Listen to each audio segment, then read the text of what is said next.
Hari ini saya nak berkongsi kisah kejayaan penyimpan emas. Ada berbagai-bagai kisah kejayaan penyimpan emas. Sebab mereka simpan emas dengan matlamat.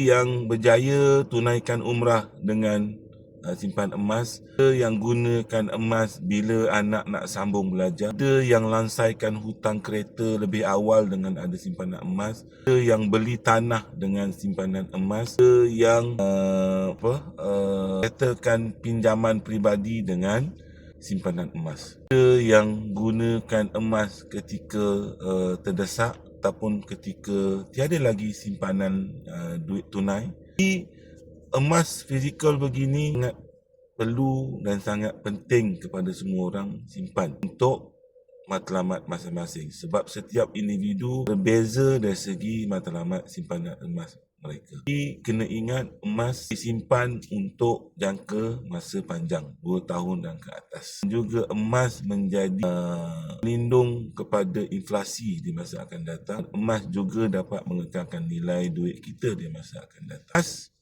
boleh mengikis sifat bocor sebab emas diciptakan untuk disimpan manakala duit diciptakan untuk dibelanjakan. Jadi berdasarkan kisah kejayaan mereka yang telah berjaya melalui simpanan emas tersebut boleh dijadikan sebagai panduan kepada kita. Kita juga perlu menetapkan matlamat untuk simpan emas untuk apa di masa akan datang.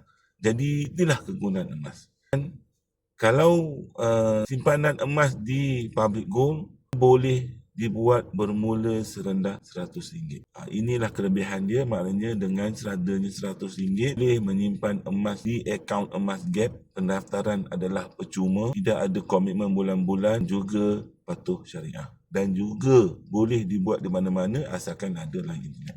Jadi sangat mudah sebenarnya untuk menyimpan emas. Bermula menyimpan emas dan juga tetapkan matlamat kita untuk di masa akan datang. Apa matlamat untuk kita simpan emas? Jadi boleh rujuk kisah kejayaan mereka, dan kepada anda di luar sana yang berminat untuk bermula menyimpan emas, boleh hubungi saya. Boleh rujuk video yang saya pinkan di profil saya, 5 langkah mudah bermula sebagai penyimpan emas di public gold. Pendaftaran percuma, dan juga boleh isi beg biru yang saya pinkan di video ini. Jadi kita bermula sekarang menyimpan emas untuk matlamat jangka masa akan datang.